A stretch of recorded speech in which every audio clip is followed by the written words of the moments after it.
ਕਰੀਏ ਗੁਰ ਵਿਚਾਰ,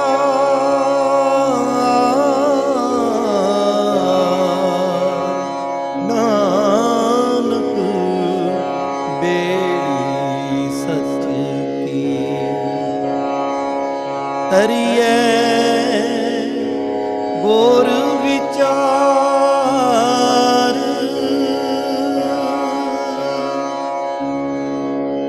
ਸਤਨਾਮ ਵਾਹਿਗੁਰੂ ਸਾਹਿਬ ਜੀ। ਅਮੁੱਲ ਗੁਣ ਅਮੁੱਲ ਵਪਾਰ, ਅਮੁੱਲ ਵਪਾਰੀਏ ਅਮੁੱਲ ਭੰਡਾਰ। ਹੇ ਅਕਾਲ ਪੁਰਖ ਦਾਤਿਆ, ਹੇ ਸੱਚੇ ਪਾਤਸ਼ਾਹ, ਹੇ ਕਿਰਪਾ ਦੇ ਸਾਗਰ, ਤੂੰ ਕੈਸਾ ਬੇਅੰਤ ਹੈ।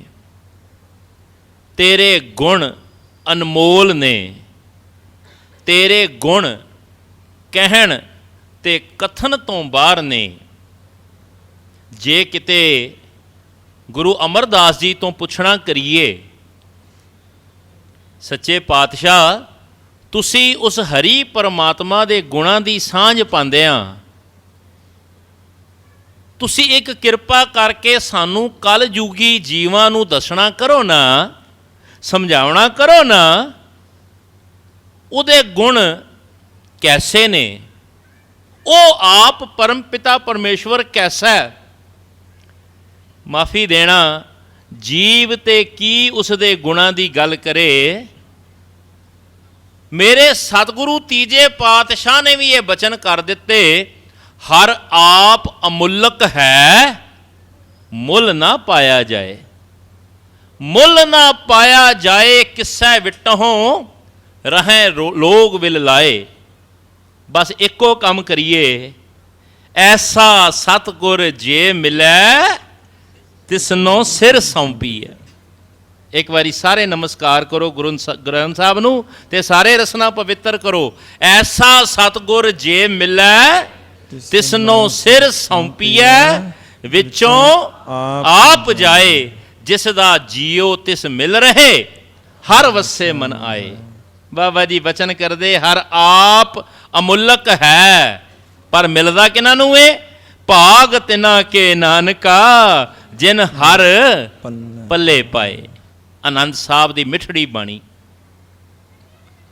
ਆ ਜਿਹੜਾ ਆਨੰਦ ਲਫ਼ਜ਼ ਹੈ ਨਾ,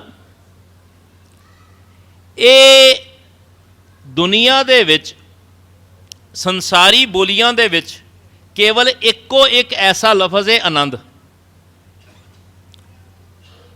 ਜਿਵੇਂ ਤੁਸੀਂ ਬਾਕੀ ਦੇ ਕੋਈ ਲਫ਼ਜ਼ ਪੜ੍ਹਦੇ ਹੋ ਨਾ, ਦਿਨ ਦੇ ਨਾਲ ਰਾਤ ਜੁੜਿਆ, ਇਸਤਰੀ ਨਾਲ ਪੁਰਸ਼ ਜੁੜਿਆ। ਜਦੋਂ ਅਸੀਂ ਬਚਪਨ ਦੀ ਗੱਲ ਕਰਨੇ ਆ, ਨਾਲ ਬੁਢਾਪਾ ਚੇਤੇ ਆਉਂਦਾ ਹੈ। ਸੁੱਖ ਦੇ ਨਾਲ ਦੁੱਖ ਜੁੜਿਆ, ਇੱਕ ਸਹਿਜ ਸੁਭਾਏ। ਗੁਰਮੁਖ ਮਨਮੁਖ ਇੱਕ ਦੂਜੇ ਦੇ ਆਪੋਜ਼ਿਟ ਲਫ਼ਜ਼ ਇੱਕ ਦੂਜੇ ਨਾਲ ਜੁੜੇ ਨੇ। ਦਿਨ ਰਾਤ, ਇਸਤਰੀ ਪੁਰਸ਼, ਗੁਰਮੁਖ ਮਨਮੁਖ, ਸੁੱਖ ਦੁੱਖ, ਅੰਦਰ ਬਾਹਰ। ਪਰ ਧਿਆਨ ਰੱਖਣਾ, ਇੱਕ ਆਨੰਦ ਲਫ਼ਜ਼ ਐਸਾ ਹੈ, ਇਸ ਦਾ ਕੋਈ ਆਪੋਜ਼ਿਟ ਲਫ਼ਜ਼ ਨਹੀਂ। ਆਨੰਦ ਦਾ ਮਤਲਬ ਹੈ ਆਨੰਦ, ਸੁੱਖ ਦੇ ਨਾਲ ਦੁੱਖ ਜੁੜਿਆ। ਪਰ ਜਦੋਂ ਜੀਵ ਆਨੰਦ ਦੀ ਅਵਸਥਾ ਵਿੱਚ ਆ ਜਾਵੇ, ਉੱਥੇ ਫੇਰ ਦੁੱਖ ਰਹਿੰਦਾ ਹੀ ਨਹੀਂ, ਦੁੱਖ ਸਦਾ ਲਈ ਮੁੱਕ ਜਾਂਦਾ ਹੈ। ਇਹ ਹੈ ਆਨੰਦ ਦੀ ਸਥਿਤੀ। ਕਦੇ ਗੁਰਦੇਵ ਪਾਤਸ਼ਾਹ ਦੀ ਕਿਰਪਾ ਨਾਲ ਤੁਹਾਡੀ ਅਸੀਸ ਸਦਕਾ ਸਮਾਂ ਬਣਿਆ ਨਾ, ਤੇ ਆਨੰਦ ਕੀ ਹੈ? ਆਨੰਦ ਦਾ ਐੜਾ, ਨੰਨਾ ਤੇ ਦੱਦਾ, ਇਹ ਤਿੰਨ ਅਵਸਥਾਵਾਂ ਕਿਹੜੀਆਂ ਨੇ? ਇਸ ਨੂੰ ਵਿਚਾਰਾਂਗੇ। ਅੱਜ ਜਪਜੀ ਸਾਹਿਬ ਦੀ ਸੋਹਣੀ ਪਵਿੱਤਰ 26ਵੀਂ ਪੌੜੀ ਦੀ ਵਿਚਾਰ ਗੁਰੂ ਸਾਹਿਬ ਆਪ ਬਖਸ਼ਿਸ਼ ਕਰ ਰਹੇ ਨੇ। ਗੁਰਦੇਵ ਪਾਤਸ਼ਾਹ ਕਿਰਪਾ ਕਰਦੇ ਨੇ, ਹੇ ਸਤਿਗੁਰਾ, ਹੇ ਵਾਹਿਗੁਰੂ ਜੀ, ਹੇ ਗੋਡ ਜੀ, ਹੇ ਰੱਬ ਜੀ, ਤੁਹਾਡੇ ਗੁਣ ਕਹਿਣ ਤੇ ਕਥਨ ਤੋਂ ਬਾਹਰ ਨੇ, ਅਮੁੱਲ ਨੇ, ਇਹਨਾਂ ਦਾ ਮੁੱਲ ਨਹੀਂ ਪਾਇਆ ਜਾ ਸਕਦਾ, ਅਨਮੋਲ। ਇੱਕ ਹੁੰਦਾ ਕਾਬਲੇ ਤਾਰੀਫ, ਕੋਈ ਵਸਤੂ ਜਾਂ ਕਿਸੇ ਦੀ ਕੋਈ ਗੱਲ ਜੀਵ ਨੂੰ ਚੰਗੀ ਲੱਗ ਜਾਏ ਨਾ ਤੇ ਸਹਿਜ ਸੁਭਾਏ ਆਖ ਦਿਆ ਕਰਦਾ ਹੈ, ਇਹ ਗੱਲ ਕਾਬਿਲੇ ਤਾਰੀਫ ਹੈ, ਇਹ ਗੱਲ ਤਾਰੀਫ ਕਰਨ ਯੋਗ ਹੈ। ਪਰ ਇੱਕ ਇਸ ਤੋਂ ਵੀ ਉੱਚਾ ਲਫ਼ਜ਼ ਹੈ। ਕਈ ਵਾਰਾਂ ਅਸੀਂ ਇਹ ਲਫ਼ਜ਼ ਗੁਰਬਾਣੀ ਦੇ ਲਈ ਵਰਤ ਦਿੰਦੇ ਹਾਂ। ਕਿਸੇ ਵਿਦਵਾਨ ਕੋਲੋਂ ਗੁਰਬਾਣੀ ਦੇ ਅਰਥ ਸੁਣੀਏ ਤੇ ਅਸੀਂ ਆਖ ਦਿੰਦੇ ਹਾਂ ਕਾਬਿਲੇ ਤਾਰੀਫ। ਪਰ ਕਾਬਿਲੇ ਤਾਰੀਫ ਇੱਕ ਲਿਮਿਟ ਹੈ। ਗੁਰੂ ਦੀ ਬਾਣੀ ਦੀ ਵਿਚਾਰ ਅਨਲਿਮਿਟਿਡ ਹੈ, ਇਹ ਲਿਮਿਟ ਵਿੱਚ ਨਹੀਂ ਆ ਸਕਦੀ। ਇਸ ਕਰਕੇ ਕਾਬਿਲੇ ਤਾਰੀਫ ਤੋਂ ਵੀ ਇੱਕ ਉੱਚਾ ਲਫ਼ਜ਼ ਹੈ ਨਾ ਕਾਬਿਲੇ ਤਾਰੀਫ। ਤੁਸੀਂ ਕਹੋਗੇ ਇਹ ਤਾਂ ਨੈਗੇਟਿਵ ਲਫ਼ਜ਼ ਹੈ, ਨਾ ਲੱਗ ਗਿਆ, ਪਰ ਨਹੀਂ ਪਿਆਰਿਓ, ਜਦੋਂ ਅਸੀਂ ਨਾ ਕਾਬਿਲੇ ਤਾਰੀਫ ਆਖਦੇ ਹਾਂ ਇਹਦਾ ਅਰਥ ਹੈ ਇਸ ਗੱਲ ਦੀ ਤਾਰੀਫ ਹੋ ਹੀ ਨਹੀਂ ਸਕਦੀ, ਇਹ ਗੱਲ ਤਾਂ ਐਂਡਲੈਸ ਹੈ, ਇਸ ਗੱਲ ਦਾ ਐਂਡ ਕੋਈ ਨਹੀਂ, ਇਸ ਗੱਲ ਦਾ ਅੰਤ ਕੋਈ ਨਹੀਂ। ਹੇ ਸਤਿਗੁਰੂ, ਤੁਹਾਡੇ ਗੁਣ ਐਂਡਲੈਸ ਨੇ, ਕਦੇ ਕੋਈ ਤੁਹਾਡੇ ਗੁਣਾਂ ਦਾ ਅੰਤ ਨਹੀਂ ਪਾ ਸਕਿਆ। ਜਿਹੜਾ ਅੰਤ ਨਾ ਪਾ ਸਕੇ ਉਹਨੂੰ ਅੰਗਰੇਜ਼ੀ 'ਚ ਐਂਡਲੈਸ ਕਹਿੰਦੇ ਹੋ ਨਾ ਕਾਬਿਲੇ ਤਾਰੀਫ, ਜਿਸ ਦਾ ਕੋਈ ਵਿਦਵਾਨ ਅੰਤ ਨਹੀਂ ਪਾ ਸਕਦਾ, ਜਿਹਦੀ ਤਾਰੀਫ ਕੀਤੀ ਹੀ ਨਹੀਂ ਜਾ ਸਕਦੀ। ਜੇ ਕੋਈ ਜਿੰਨਾ ਵੀ ਆਖ ਲਵੇ ਨਾ ਉਹ ਵੀ ਥੋੜਾ। ਹੇ ਸਤਿਗੁਰਾ, ਤੇਰੀ ਗੱਲ, ਤੇਰੀ ਵਡਿਆਈ ਕਿੱਥੋਂ ਆਰੰਭ ਕਰਾਂ, ਤੇਰੀ ਵਡਿਆਈ ਦੀ ਗੱਲ ਕਿੱਥੋਂ ਪ੍ਰਾਰੰਭ ਕਰਾਂ ਮਾਲਕਾ। ਤੇਰੀ ਵਡਿਆਈ ਤਾਂ ਮਿਸ਼ਰੀ ਦੀ ਡੱਲੀ ਵਾਂਗੂ ਏ, ਜਿੱਥੋਂ ਰਸਨਾ ਨੂੰ ਲਾ ਲਓ ਉੱਥੋਂ ਹੀ ਮਿੱਠੀ ਏ। ਕਿੱਥੇ ਦੀ ਗੱਲ ਕਰਾਂ। ਅਮੁੱਲ ਗੁਣ ਤੇਰੇ ਬੇਅੰਤ ਗੁਣ ਨੇ, ਅਨਮੋਲ ਗੁਣ ਨੇ, ਜਿਨ੍ਹਾਂ ਗੁਣਾਂ ਦਾ ਅੰਤ ਨਹੀਂ ਪਾਇਆ ਜਾ ਸਕਦਾ। ਅਮੁੱਲ ਵਪਾਰ, ਤੇਰੇ ਨਾਮ ਦਾ ਵਪਾਰ ਕਰਨ ਵਾਲੇ, ਤੇਰਾ ਨਾਮ ਜਪਣ ਵਾਲੇ, ਤੇਰੇ ਨਾਮ ਦੀ ਕਿਰਤ ਕਰਨ ਵਾਲੇ, ਤੇਰੇ ਨਾਮ ਨੂੰ ਆਪਣੇ ਜੀਵਨ ਦਾ ਆਧਾਰ ਬਣਾਉਣ ਵਾਲੇ ਐਸੇ ਵਪਾਰੀ ਜੋ ਨਾਮ ਦਾ ਵਪਾਰ ਕਰਦੇ ਨੇ ਉਹ ਵੀ ਅਨਮੋਲ ਨੇ। ਉਹਨਾਂ ਦੇ ਗੁਣਾਂ ਦਾ ਵੀ ਅੰਤ ਨਹੀਂ, ਕਿਉਂਕਿ ਤੂੰ ਆਪ ਗੁਣਾਂ ਦਾ ਸਾਗਰ ਏ, ਕਿਉਂਕਿ ਤੂੰ ਆਪ ਗੁਣਾਂ ਦਾ ਭੰਡਾਰ ਏ। ਇਸ ਕਰਕੇ ਤੇਰਾ ਨਾਮ ਵੀ ਤੇਰੇ ਸਮ, ਤੇਰੇ ਬਰਾਬਰ ਉੱਚਾ ਤੇ ਸੁੱਚਾ ਹੈ। ਜੋ ਤੇਰੇ ਨਾਮ ਦਾ ਵਪਾਰ ਕਰਦੇ ਨੇ ਉਹ ਵੀ ਉੱਚੇ ਤੇ ਸੁੱਚੇ ਨੇ। ਸਤਿਗੁਰੂ ਬਚਨ ਕਰਦੇ ਨੇ, ਅਮੁੱਲ ਗੁਣ, ਅਮੁੱਲ ਵਪਾਰ, ਅਮੁੱਲ ਵਪਾਰੀਏ, ਅਮੁੱਲ ਭੰਡਾਰ। ਉਹ ਵਪਾਰੀ, ਉਹ ਵੀ ਸਤਿਕਾਰਯੋਗ ਉੱਚੇ ਤੇ ਸੁੱਚੇ ਨੇ, ਜਿਨ੍ਹਾਂ ਨੇ ਤੇਰੇ ਨਾਮ ਦਾ ਵਣਜ ਕੀਤਾ, ਜਿਨ੍ਹਾਂ ਨੇ ਗੁਰੂ ਦੇ ਇਸ ਉਪਦੇਸ਼ ਨੂੰ ਕਮਾਇਆ। ਸੱਚ ਵਪਾਰ ਕਰੋ ਵਪਾਰੀ, ਦਰਗਹਿ ਨਿਭੈ ਖੇਪ ਤੁਮਾਰੀ। ਜਦੋਂ ਸੱਚ ਦਾ ਵਪਾਰ ਕਰਾਂਗੇ ਤੇ ਕੀ ਕਰਾਂਗੇ?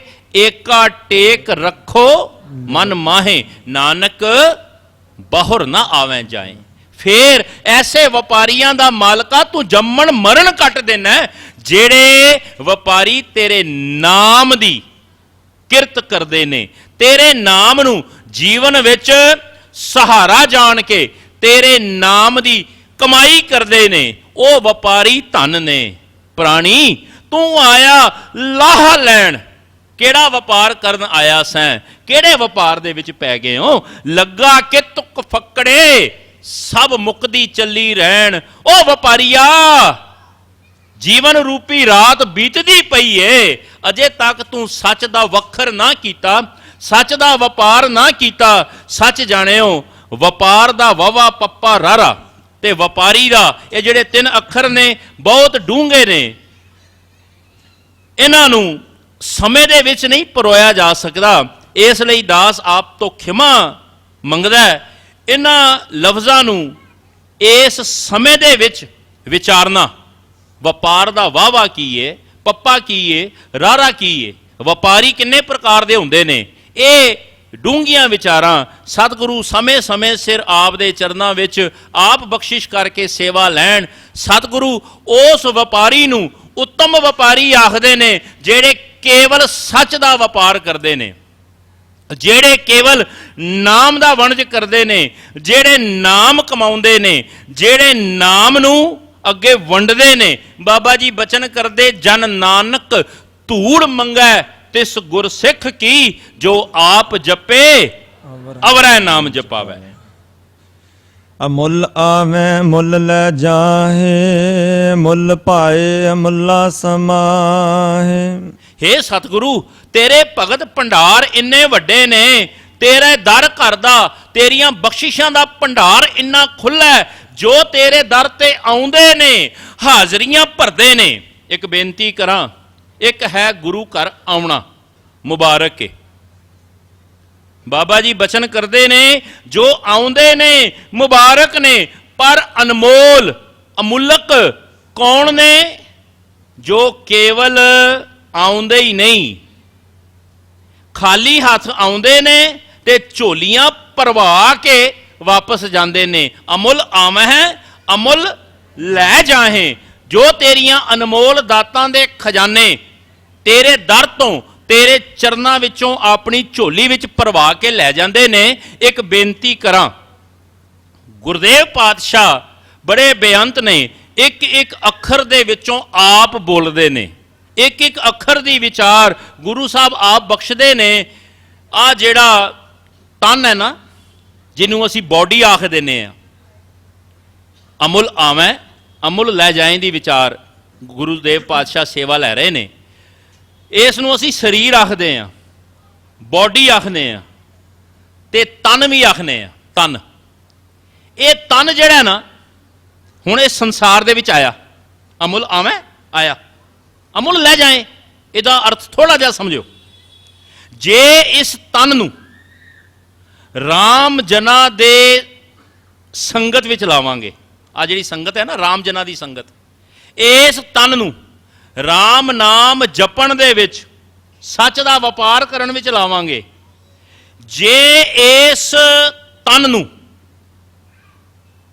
ਬਖਸ਼ਿਆ ਹੋਇਆਂ ਦੀ ਸੰਗਤ ਵਿੱਚੋਂ ਗੁਣ ਪ੍ਰਾਪਤ ਕਰਨ ਵਿੱਚ ਲਾਵਾਂਗੇ, ਤੇ ਕਦੇ ਤਨ ਤੋਂ ਪਹਿਲਾਂ ਰਾਮ ਦਾ ਰਾਰਾ ਲਾ ਕੇ ਵੇਖਿਓ, ਇਹ ਤਨ ਕੀ ਬਣ ਜਾਏਗਾ? ਰਤਨ। ਤਨ ਉਹੀ ਹੈ, ਰਾਮ ਦਾ ਰਾਰਾ ਲਾ ਲੋਗੇ, ਇਹ ਤਨ ਰਤਨ ਬਣ ਜਾਏਗਾ। ਹੁਣ ਧਿਆਨ ਰੱਖਿਓ, ਇਹ ਤਨ ਆਇਆ, ਪਰ ਜਾਣ ਵੇਲੇ, ਇਸ ਸੰਸਾਰ ਤੋਂ ਕੂਚ ਕਰਨ ਵੇਲੇ ਇਹ ਰਤਨ ਬਣ ਗਿਆ। ਅਮੁੱਲ ਆਵੈ ਅਮੁੱਲ ਲੈ ਜਾਏ। ਤੇਰੀਆਂ ਅਨਮੋਲ ਬਖਸ਼ਿਸ਼ਾਂ ਦਾ ਸਦਕਾ ਇਹ ਤਨ ਵੀ ਰਾਰਾ ਲਾ ਕੇ ਰਤਨ ਬਣ ਗਿਆ।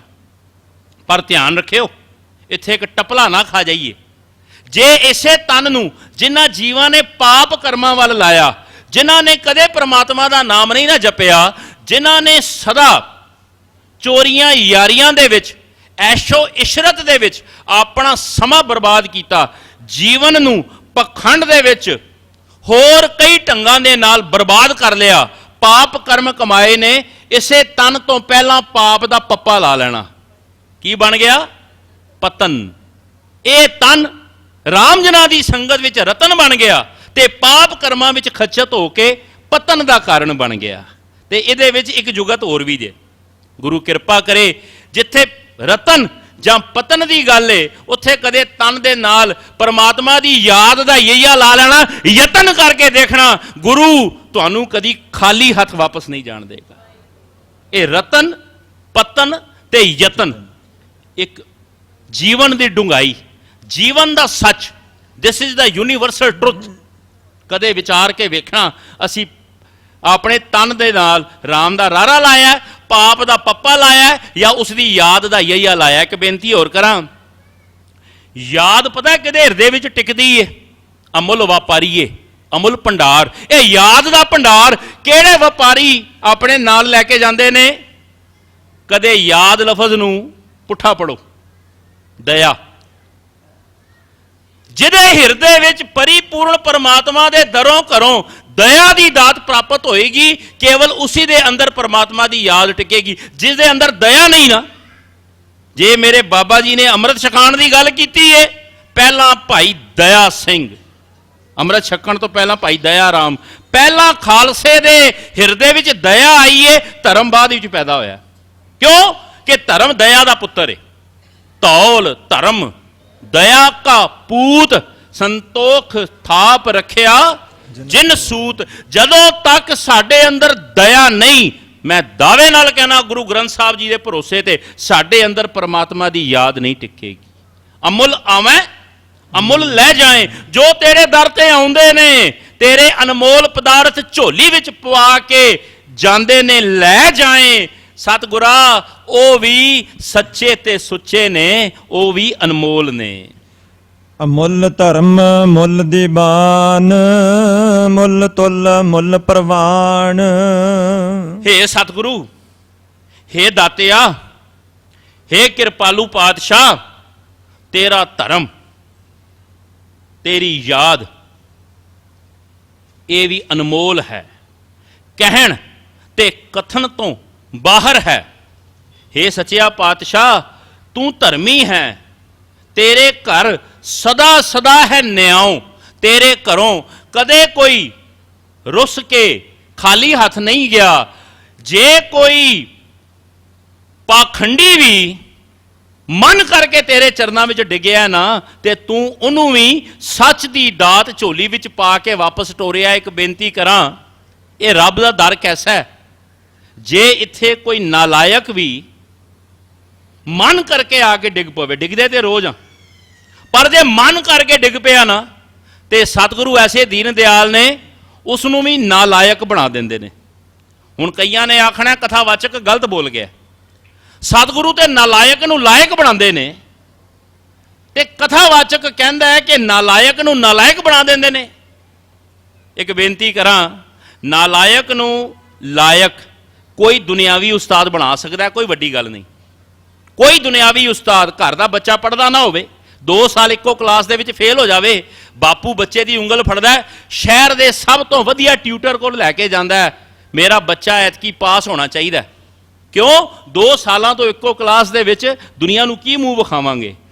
ਹੁਣ ਟਿਊਟਰ ਨੂੰ ਪੈਸੇ ਦਾ ਲਾਲਚ ਹੈ, ਮਾਪਿਓ ਨੂੰ ਆਪਣੀ ਇੱਜ਼ਤ ਪਿਆਰੀ, ਬੱਚਾ ਤੀਜੀ ਵਾਰ ਫੇਲ ਨਾ ਹੋਵੇ, ਤੇ ਬੱਚੇ ਨੂੰ ਵੀ ਸ਼ਰਮ ਆਉਂਦੀ ਏ, ਤੇ ਬੱਚਾ ਵੀ ਮਿਹਨਤ ਕਰਦਾ, ਟਿਊਟਰ ਵੀ ਪੜ੍ਹਾਉਂਦਾ, ਮਾਪਿਓ ਵੀ ਮਿਹਨਤ ਕਰਾਉਂਦੇ ਨੇ। ਬੱਚਾ ਜਦੋਂ 80% ਲੈ ਕੇ ਆਉਂਦਾ ਨਾ ਤੀਜੇ ਸਾਲ, ਬੜੇ ਵਧੀਆ ਨੰਬਰ ਲੈ ਕੇ ਆਉਂਦਾ, ਤੇ ਪਿਤਾ ਆਖਦਾ, ਵੇਖੋ ਮੇਰਾ ਪਿਓ, ਮੇਰਾ ਪੁੱਤਰ ਕਿੰਨਾ ਲਾਇਕ ਹੈ, 80% ਲੈ ਕੇ ਆਇਆ। ਕੱਲ ਤੱਕ ਜਿਹੜਾ ਬੱਚਾ ਨਾਲਾਇਕ ਸੀ, ਇੱਕ ਦੁਨਿਆਵੀ ਟੀਚਰ ਨੇ ਉਹਨੂੰ ਲਾਇਕ ਬਣਾਤਾ। ਘਰ ਦਾ ਬੱਚਾ ਸਕੂਲ ਪੜ੍ਹਨ ਜਾਵੇ, ਸਕੂਲੋਂ ਬੰਕ ਮਾਰ ਜਾਏ, ਛੁੱਟੀ ਕਰ ਜਾਏ, ਫਿਲਮ ਦੇਖਣ ਜਾ ਵੜੇ, ਪਿਓ ਆਖਦਾ ਇਹਨੇ ਪੜ੍ਹਨਾ ਕੋਈ ਨਹੀਂ, ਇਹ ਨਲਾਇਕ ਹੈ, ਕਿਉਂ ਨਾ ਇਹਨੂੰ ਕੋਈ ਹੱਥ ਦਾ ਹੁਨਰ ਸਿਖਾ ਦਈਏ, ਰੋਟੀ ਕਮਾਉਣ ਜੋਗਾ ਹੋ ਜਾਏਗਾ। ਕਿਸੇ ਉਸਤਾਦ ਕੋਲ ਲੈ ਜਾਂਦਾ, ਮੇਰੇ ਨਲਾਇਕ ਪੁੱਤਰ ਨੂੰ ਥੋੜਾ ਜਿਹਾ ਹੁਨਰ ਸਿਖਾ ਦੇ, ਇਹ ਰੋਟੀ ਕਮਾਉਣ ਜੋਗਾ ਹੋ ਜਾਵੇ। 2 ਸਾਲ 4 ਸਾਲ 5 ਸਾਲ ਬਾਅਦ ਜਦੋਂ ਉਹ ਬੱਚਾ ਹੁਨਰ ਸਿੱਖ ਜਾਂਦਾ, ਪਿਓ ਮਾਣ ਨਾਲ ਆਖਦਾ, ਮੇਰਾ ਪੁੱਤਰ ਕਿੰਨਾ ਲਾਇਕ ਏ, ਦੇਖੋ ਜੀ 50,000 ਰੁਪਇਆ ਮਹੀਨਾ ਕਮਾਉਣ ਲੱਗ ਪਿਆ।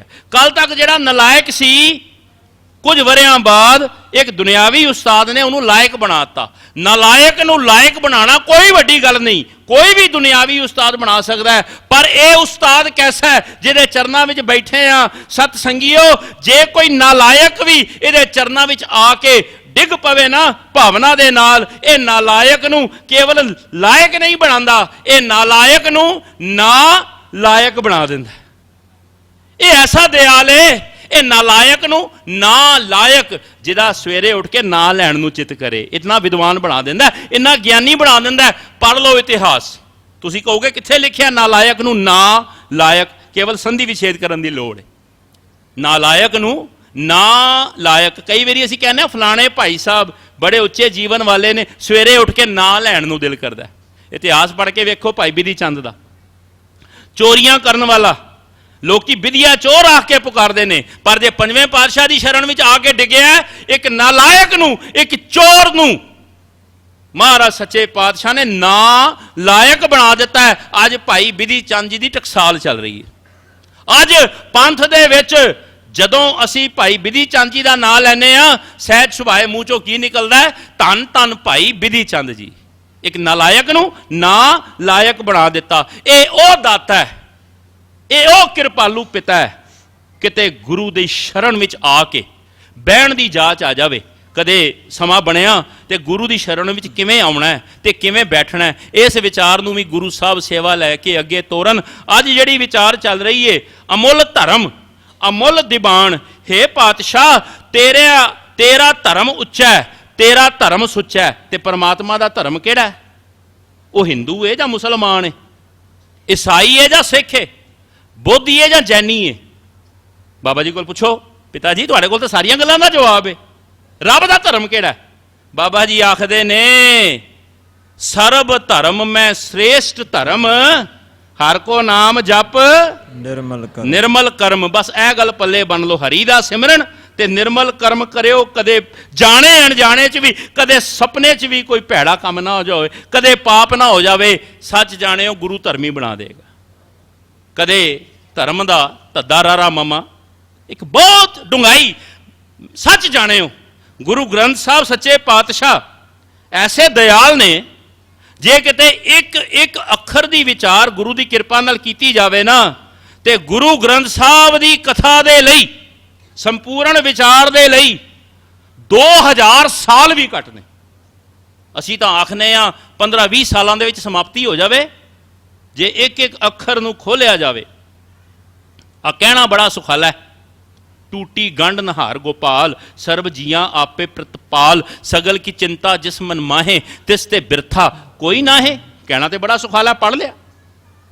ਸਾਡੇ ਚੋਂ ਕਈ ਵਡਭਾਗੇ ਸਰੀਰ ਐਸੇ ਹੋਣਗੇ ਜੋ ਰੋਜ਼ ਸੁਖਮਨੀ ਸਾਹਿਬ ਦੀ ਬਾਣੀ ਪੜ੍ਹਦੇ ਹੋਣਗੇ, ਰੋਜ਼ ਪੜ੍ਹਦੇ ਹੋਣਗੇ ਟੂਟੀ ਗੰਢ ਨਹਾਰ ਗੋਪਾਲ। ਪਰ ਇੱਕ ਬੇਨਤੀ ਕਰਾਂ, ਕੱਲ ਜਦੋਂ ਤੁਸੀਂ ਸੁਖਮਨੀ ਸਾਹਿਬ ਪੜ੍ਹਨੀ ਹੈ ਨਾ, ਜਦੋਂ 15ਵੀਂ ਅਸ਼ਟਪਦੀ ਸ਼ਲੋਕ ਸਰਬ ਕਲਾ ਭਰਪੂਰ ਪ੍ਰਭ ਬਿਰਥਾ ਜਾਣਨ ਹਾਰ, ਜਾਂਕੈ ਸਿਮਰਨ ਉਧਰੀਐ ਨਾਨਕ ਤਿਸ ਬਲਿਹਾਰ। ਅਸ਼ਟਪਦੀ ਜਦੋਂ ਹੁਣ ਤੁਸੀਂ ਪੜ੍ਹਨਾ ਨਾ, ਟੂਟੀ, ਬਸ ਰੁਕ ਜਾਇਓ, ਗੁਟਕਾ ਬੰਦ ਕਰ ਦਿਓ, ਉੱਚੇ ਤੇ ਸੁੱਚੇ ਸਥਾਨ ਤੇ ਰੱਖ ਦਿਓ, ਕਰਕੇ ਵੇਖਣਾ ਪ੍ਰੈਕਟੀਕਲ। ਗੰਢ ਨਹਾਰ ਨਹੀਂ ਪੜ੍ਹਨਾ, ਕਿਉਂਕਿ ਗੰਢ ਨਹਾਰ ਤੇ ਉਸ ਪ੍ਰਭੂ ਦਾ ਗੁਣ ਹੈ, ਉਹ ਟੁੱਟੀਆਂ ਗੰਢਦਾ। ਜਦੋਂ ਟੂਟੀ ਲਫ਼ਜ਼ ਪੜ੍ਹੋ, ਗੁਟਕਾ ਉੱਚੀ ਤੇ ਸੁੱਚੀ ਥਾਂ ਤੇ ਰੱਖਦੇ ਹੋ ਤੇ ਨੇਤਰ ਕਰ ਲਓ ਬੰਦ, ਆਪਣੇ ਅੰਦਰ ਦੀ ਯਾਤਰਾ ਸ਼ੁਰੂ ਕਰ ਦਿਓ। ਆਪਣੇ ਅੰਦਰ ਝਾਤ ਮਾਰ ਕੇ ਵੇਖੋ, ਕਿਤੇ ਮੇਰੀ ਵੀ ਗੁਰੂ ਗੋਬਿੰਦ ਸਿੰਘ ਜੀ ਨਾਲ ਟੁੱਟੀ ਤਾਂ ਨਹੀਂ। ਅਸੀਂ ਪੜ੍ਹੀ ਜਾਂਦੇ ਆ, ਕਦੀ ਆਪਣੇ ਅੰਦਰ ਦੀ ਯਾਤਰਾ ਨਹੀਂ ਕੀਤੀ, ਕਿਤੇ ਮੇਰੀ ਵੀ ਕਲਗੀਆਂ ਵਾਲੇ ਨਾਲ ਟੁੱਟੀ ਤਾਂ ਨਹੀਂ। ਉਹ ਪਿਆਰਿਓ, ਸਤਿਗੁਰੂ ਦੀ ਕਿਰਪਾ ਨਾਲ ਇੱਕ ਬਚਨ ਕਹਿ ਦਿਆਂ, ਕਲਗੀਧਰ ਪਾਤਸ਼ਾਹ ਨਾਲ ਟੁੱਟਣ ਦੇ 128 ਕਾਰਨ ਜੇ। There are 128 reasons ਜਦੋਂ ਸਾਡੀ ਅਕਾਲ ਪੁਰਖ ਨਾਲ ਟੁੱਟਦੀ ਹੈ, ਗੁਰੂ ਨਾਲੋਂ ਟੁੱਟਦੀ ਹੈ। ਸੱਚ ਜਾਣਿਓ, ਜੇ ਇੱਕ ਕਾਰਨ ਦੇ ਉੱਤੇ 1 ਘੰਟਾ ਬੋਲਿਆ ਜਾਵੇ ਨਾ, ਗੁਰੂ ਦੀ ਕਿਰਪਾ ਨਾਲ ਕੇਵਲ ਟੂਟੀ ਲਫ਼ਜ਼ ਦੇ ਲਈ 128 ਘੰਟੇ ਚਾਹੀਦੇ ਨੇ। ਇੰਨਾ ਸਮਾਂ ਮਾਫੀ ਦੇਣਾ ਤੁਹਾਡੇ ਕੋਲ ਵੀ ਕੋਈ ਨਹੀਂ ਤੇ ਦੱਸ ਰਿਆਂ ਕੋਲ ਵੀ ਕੋਈ ਨਹੀਂ, ਕਿਉਂਕਿ ਗੁਰਮਤ ਵਾਸਤੇ ਅਸੀਂ ਘੜੀਆਂ ਵੇਖਦੇ ਹਾਂ। ਟੂਟੀ ਲਫ਼ਜ਼ ਵਾਸਤੇ 128 ਘੰਟੇ ਚਾਹੀਦੇ ਨੇ। ਇਹ ਬਹੁਤ ਡੂੰਘਾਈ ਹੈ ਮੇਰੇ ਪਾਤਸ਼ਾਹ ਦੀ ਮਿੱਠੜੀ ਬਾਣੀ। ਕੀ ਆਖੀ ਜੇ ਅਸੀਂ ਆਖਨੇ ਆ ਬਾਣੀ ਗੁਰੂ ਹੈ, ਬਾਣੀ ਵਿੱਚ ਬਾਣੀ ਅੰਮ੍ਰਿਤ ਸਾਰੇ। ਜੇ ਬਾਣੀ ਗੁਰੂ ਹੈ ਤੇ ਗੁਰੂ ਦਾ ਅੰਤ ਤੇ ਪਾਇਆ ਨਹੀਂ ਜਾ ਸਕਦਾ, ਫਿਰ ਬਾਣੀ ਦਾ ਅੰਤ ਕਿਵੇਂ ਪਾਇਆ ਜਾ ਸਕਦਾ? ਪਿਆਰਿਓ, ਅਮੁੱਲ ਧਰਮ ਅਮੁੱਲ ਦੀਵਾਨ, ਤੇਰਾ ਧਰਮ ਉੱਚਾ ਹੈ, ਤੇਰਾ ਨਾਮ ਸੱਚਾ ਹੈ, ਤੇ ਹੇ ਪਰਮਾਤਮਾ ਤੇਰਾ ਨਿਆਮ ਹੀ ਸੱਚਾ ਹੈ। ਦੀਵਾਨ, ਤੇਰੀ ਜਿਹੜੀ ਕਚਹਿਰੀ ਲੱਗਦੀ ਹੈ ਨਾ, ਉੱਥੇ ਝੂਠ ਦਾ ਪਸਾਰਾ ਨਹੀਂ, ਉੱਥੇ ਵੱਡੀ ਨਹੀਂ ਚੱਲਦੀ, ਉੱਥੇ 500 ਦਾ ਜਾਂ 1000 ਦਾ ਨੋਟ ਨਹੀਂ ਚੱਲਦਾ, ਉੱਥੇ ਤੇਰੀ ਸਿਫਤ ਸਲਾਹ ਦਾ ਨੋਟ ਚੱਲਦਾ। ਸਿਫਤ ਸਲਾਹ ਜਿਸਨੂੰ ਬਖਸ਼ੇ ਸਿਫਤ ਸਲਾਹ, ਨਾਨਕ ਪਾਤਸ਼ਾਹੀ ਪਾਤਸ਼ਾਹ। ਉੱਥੇ ਤੇ ਆ ਮਾਇਆ ਚੱਲਦੀ ਹੈ, ਉੱਥੇ ਤੇ ਆਹ ਕਰੰਸੀ ਚੱਲਦੀ ਹੈ, ਪਰ ਇਹ ਕਰੰਸੀ ਕਿਸੇ ਵਿਰਲੇ ਕੋਲ ਹੈ। ਅਸੀਂ ਨਿੱਕਾ ਜਿਹਾ ਕੋਈ ਸਰਕਾਰੀ ਕੰਮ ਕਰਾਉਣਾ ਹੋਵੇ, ਮਾਣ ਨਾਲ ਕਹਿੰਦੇ 1000-2000 ਲੱਗ ਗਏ, ਕੀ ਹੋ ਗਿਆ, ਦੇ ਦਿਆਂਗੇ। ਪਰ ਜਦੋਂ ਗੁਰੂ ਦੇ ਘਰੋਂ ਆਪਾਂ ਬਖਸ਼ਾਉਣ ਦੀ ਗੱਲ ਆਵੇ, ਇਹ ਨੋਟ ਉੱਥੇ ਨਹੀਂ ਚੱਲਦੇ, ਇਹ ਤਾਂ ਉਸੇ ਦੇ ਦਿੱਤੇ ਹੋਏ ਨੇ, ਉਸੀ ਦਾ ਦਿੱਤਾ ਹੋਇਆ ਦਾਨ ਹੈ। ਅਸੀਂ ਉਹਨੂੰ ਕੀ ਵਿਖਾਈਏ ਨੋਟ? ਉਹ ਕਹੇਗਾ ਇਹ ਮੇਰੇ ਦੁਕਾਨ ਦੇ ਨੋਟ ਨਹੀਂ ਚੱਲਦੇ। ਉਹਦੀ ਕਚਹਿਰੀ ਉੱਚੀ ਤੇ ਸੁੱਚੀ ਹੈ।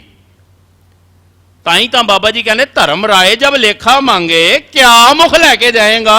ਉੱਥੇ ਕਿਹੜੇ ਨੋਟ ਵਿਖਾਏਗਾ? ਉੱਥੇ ਤੇ ਤੇਰੇ ਕੀਤੇ ਹੋਏ ਕਰਮ ਸਾਹਮਣੇ ਆਉਣਗੇ। ਸਤਿਗੁਰੂ ਕਿਰਪਾ ਕਰਨ ਐਸੇ ਕਰਮ ਕਰੀਏ ਜਿਨ੍ਹਾਂ ਕਰਮਾਂ ਦੇ ਕੀਤਿਆਂ ਉਸ ਪਰਿਪੂਰਨ ਪਰਮਾਤਮਾ ਦੀ ਖੁਸ਼ੀ ਪ੍ਰਾਪਤ ਹੋਵੇ। ਸਤਿਗੁਰੂ ਬਚਨ ਕਰਦੇ ਨੇ, ਅਮੁੱਲ ਧਰਮ, ਅਮੁੱਲ ਦੀਵਾਨ, ਅਮੁੱਲ ਤੁਲ, ਅਮੁੱਲ ਪ੍ਰਵਾਨ। ਤੁਲ ਤਰਾਜੂ, ਤੁਲ ਵੇਇੰਗ ਮਸ਼ੀਨ। ਕੌਣ ਤਰਾਜੀ, ਕੌਣ ਤੁਲਾ ਤੇਰਾ, ਕੌਣ ਸਰਾਫ ਬੁਲਾਵਾਂ, ਕੌਣ ਗੁਰੂ, ਕਹਿ ਪੈ ਦੀਖਿਆ ਲੇਵਾ, ਕਹਿ ਪੈ ਮੁੱਲ ਕਰਾਵਾਂ। ਹੱਥ ਜੋੜ ਕੇ ਕਹਿ ਦਿਓ, ਮੇਰੇ ਲਾਲ ਜੀਓ ਤੇਰਾ ਅੰਤ ਨਾ ਜਾਣਾ।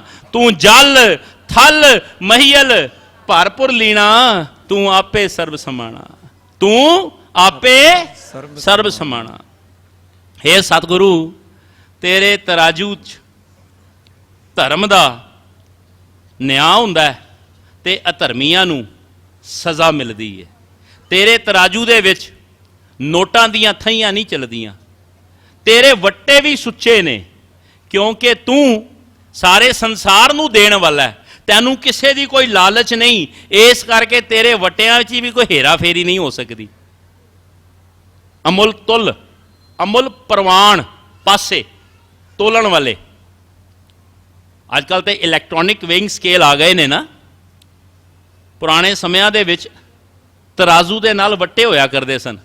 ਸੇਰੀ, ਅੱਧ ਸੇਰੀ, 5 ਸੇਰੀ, ਪਾਈਆ। ਸਾਡੇ ਸੁਨਾਰ ਭਰਾਵਾਂ ਕੋਲ ਜਾਓ, ਤੋਲਾ, ਮਾਸ਼ਾ, ਕਿਉਂਕਿ ਮਹਿੰਗਾ ਪਦਾਰਥ ਫਿਰ ਤੋਲਿਆਂ ਵਿੱਚ ਮਿਲਦਾ ਹੈ। ਇਸੇ ਪ੍ਰਕਾਰ ਹੇ ਸਤਿਗੁਰੂ, ਤੇਰੀ ਤਰਾਜ਼ੂ ਦੇ ਵਿੱਚ ਕੇਵਲ ਸੱਚ ਤੋਲਿਆ ਜਾਂਦਾ ਹੈ, ਉੱਥੇ ਝੂਠ ਦੀ ਕੋਈ ਗੁੰਜਾਇਸ਼ ਨਹੀਂ। ਤੇਰੇ ਵੱਟੇ ਵੀ ਸੱਚੇ ਤੇ ਸੁੱਚੇ ਨੇ। ਭਾਉ ਤੇਰੇ ਵੱਟੇ, ਇਹਨਾਂ ਵਿੱਚ ਕੋਈ ਹੇਰਾ ਫੇਰੀ ਨਹੀਂ, ਕੋਈ ਪਾਸਕੂ ਨਹੀਂ। ਸਿਆਣੇ ਬੈਠੇ ਨੇ, ਪਾਸਕੂ ਦਾ ਅਰਥ ਜਾਣਦੇ ਨੇ। ਤੇਰੇ ਵਟਿਆਂ ਦੇ ਵਿੱਚ ਹੇ ਸੱਚਿਆ ਪਾਤਸ਼ਾਹ, ਜੇ ਤਰਾਜ਼ੂ ਸੁਲਤਾਨਪੁਰ ਦੀ ਪਵਿੱਤਰ ਧਰਤੀ ਤੇ ਤੇਰੇ ਹੱਥ ਵਿੱਚ ਆਇਆ ਨਾ, ਤੇ ਸੁਲਤਾਨਪੁਰ ਦੇ ਵਿੱਚ ਕੋਈ ਗਰੀਬ ਕਦੇ ਰਾਤੀ ਭੁੱਖਾ ਨਹੀਂ ਸੁੱਤਾ। ਹੇ ਮੇਰੇ ਗੁਰੂ ਨਾਨਕ ਸਾਹਿਬ, ਜੇ ਤੁਸਾਂ ਸੁਲਤਾਨਪੁਰ ਲੋਧੀ ਦੀ ਪਵਿੱਤਰ ਧਰਤੀ ਤੇ ਮੋਦੀ ਖਾਨਾ ਬਣਾਇਆ, ਜਦੋਂ ਤੁਹਾਡੇ ਹੱਥ ਵਿੱਚ ਤਰਾਜੂ ਆਇਆ, ਕਿਸੇ ਕੋਲ ਮਾਇਆ ਹੈ ਉਹ ਵੀ ਅਨਾਜ ਲੈ ਕੇ ਗਿਆ। ਜੇ ਕਿਸੇ ਕੋਲ ਮਾਇਆ ਨਹੀਂ, ਉਹਦੀਆਂ ਵੀ ਝੋਲੀਆਂ ਅਨਾਜ ਨਾਲ ਭਰੀਆਂ ਨੇ। ਮਾਲਕਾ, ਜੇ ਕੋਈ ਚੋਰ ਆਇਆ ਤੇ ਉਸ ਨੂੰ ਵੀ ਰਿਜ਼ਕ ਦਿੱਤਾ, ਜੇ ਕੋਈ ਸ਼ਾਹ ਆਇਆ ਤੇ ਉਹਦੀਆਂ ਵੀ ਝੋਲੀਆਂ ਭਰੀਆਂ ਨੇ। ਜੇ ਕੋਈ ਤੈਨੂੰ ਚੰਗਾ ਆਖ ਗਿਆ, ਤੂੰ ਭੁੱਖਾ ਉਹਨੂੰ ਵੀ ਨਹੀਂ ਰਹਿਣ ਦਿੱਤਾ। ਜੇ ਤੈਨੂੰ ਕੋਈ ਮਾੜਾ ਆਖ ਗਿਆ, ਤੂੰ ਢਿੱਡ ਉਹਦਾ ਵੀ ਭਰਿਆ। ਕਿਉਂ? ਕਿਉਂਕਿ ਤੇਰੇ ਹੱਥ ਵਿੱਚ ਤਰਾਜੂ ਜੋ ਹੋਇਆ। ਤੈਨੂੰ ਕਿਸੇ ਨੇ ਘੱਟ ਮਾਇਆ ਫੜਾਈ ਏ, ਤੂੰ ਉਹਨੂੰ ਵੀ ਤੇਰਾ ਤੇਰਾ ਤੇਰਾ ਕਰਕੇ ਝੋਲੀਆਂ ਭਰਦਾ ਰਿਹਾ ਹੈ। ਹੇ ਸਤਿਗੁਰੂ, ਤੂੰ ਕੌਣ ਏ? ਅਮੁੱਲ ਤੁਲ, ਅਮੁੱਲ ਪ੍ਰਵਾਨ। ਤੇਰੀ ਤਰਾਜ਼ੂ ਸੱਚ ਤੋਲਦੀ ਏ, ਤੇਰੀ ਤਰਾਜ਼ੂ ਇਨਸਾਫ ਕਰਦੀ ਏ। ਤੇਰੀ ਤਰਾਜ਼ੂ ਦੇ ਵੱਟੇ ਸੱਚੇ ਤੇ ਸੁੱਚੇ ਨੇ, ਤੇ ਜਿਹੜੇ ਵੱਟੇ ਤੇਰੇ ਹੱਥ ਵਿੱਚ ਆ ਗਏ ਉਹ ਡੁੱਬਦੇ ਵੀ ਨਹੀਂ। ਵੱਟੇ ਨੂੰ ਕਦੇ ਪਾਣੀ 'ਚ ਪਾਓ, ਡੁੱਬ ਜਾਂਦਾ ਹੈ। ਪਰ ਜੇ ਉਹ ਵੱਟਾ ਮੇਰੇ ਗੁਰੂ ਨਾਨਕ ਸਾਹਿਬ ਦੇ ਹੱਥ 'ਚ ਆਇਆ ਨਾ, ਅੱਜ ਤੱਕ ਸੁਲਤਾਨਪੁਰ ਦੀ ਧਰਤੀ ਤੇ ਉਹਨਾਂ ਵੱਟਿਆਂ ਦੀ ਵੀ ਪੂਜਾ ਹੋ ਰਹੀ ਹੈ। ਜਦੋਂ ਗੁਰੂ ਦਾ ਸਿੱਖ ਜਾਵੇ, ਜਿੱਥੇ ਧੰਨ ਗੁਰੂ ਗ੍ਰੰਥ ਸਾਹਿਬ ਨੂੰ ਨਮਸਕਾਰ ਕਰਦਾ ਹੈ, ਉੱਥੇ ਉਹਨਾਂ ਪਵਿੱਤਰ ਵਟਿਆਂ ਨੂੰ ਵੀ ਨਮਸਕਾਰ ਕਰਦਾ ਹੈ, ਜਿਨ੍ਹਾਂ ਵਟਿਆਂ ਨੂੰ ਮੇਰੇ ਬਾਬੇ ਨੇ ਛੂਇਆ। ਉਹ ਵੱਟੇ ਵੀ ਪੂਜਣ ਯੋਗ ਹੋ ਗਏ। ਆ ਪੰਜਾ ਸਾਹਿਬ, ਜਿਨ੍ਹਾਂ ਭਾਗਾਂ ਵਾਲਿਆਂ ਨੇ ਦਰਸ਼ਨ ਕੀਤੇ, ਪੰਜਾ ਸਾਹਿਬ ਤੁਸੀਂ ਜਾਣਦੇ ਹੋ, ਪਹਾੜ ਦੇ ਇੱਕ ਟੁਕੜੇ ਦੇ ਉੱਤੇ, ਜਿਸ ਤੇ ਗੁਰੂ ਨਾਨਕ ਸਾਹਿਬ ਦਾ ਸੋਹਣਾ ਮੁਬਾਰਕ ਹੱਥ ਛਾਪਾ ਪਿਆ, ਨਿਸ਼ਾਨ ਪਿਆ।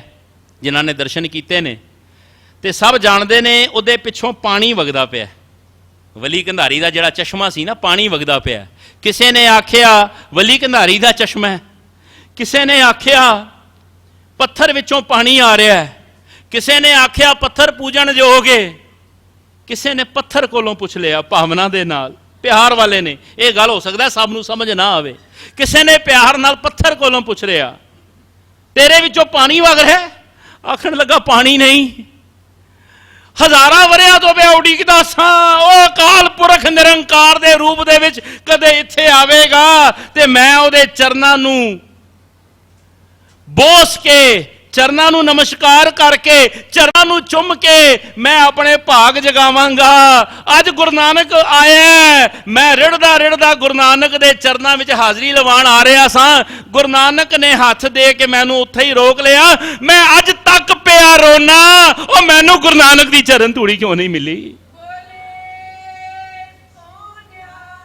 ਸਤਿ ਸ੍ਰੀ ਅਕਾਲ। ਆਖਦੇ ਨੇ ਉਹ ਪੱਥਰ ਰੋਂਦਾ, ਹਰ ਵੇਲੇ ਰੋਂਦਾ ਹੈ, ਹਰ ਘੜੀ ਵਿਰਲਾਪ ਕਰਦਾ ਹੈ। ਇੰਨੀਆਂ ਸਦੀਆਂ ਤੋਂ ਪਿਆ ਉਡੀਕਦਾ ਸਾਂ, ਅੱਜ ਮੇਰਾ ਵਲੀ ਆਇਆ ਵੀ ਏ, ਮੇਰਾ ਗੁਰੂ ਨਾਨਕ ਆਇਆ ਵੀ ਏ, ਦੀਦਾਰ ਵੀ ਦਿੱਤੇ ਸੂ।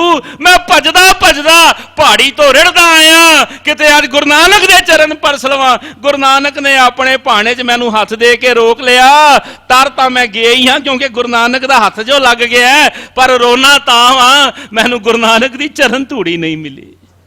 ਉਹ ਪਿਆਰਿਓ, ਗੁਰੂ ਨਾਨਕ ਦੀ ਚਰਨ ਧੂੜੀ ਕਿਸੇ ਭਾਗਾਂ ਵਾਲੇ ਨੂੰ ਮਿਲਦੀ ਏ। ਕਰੀਏ ਗੁਰ ਵਿਚਾਰ,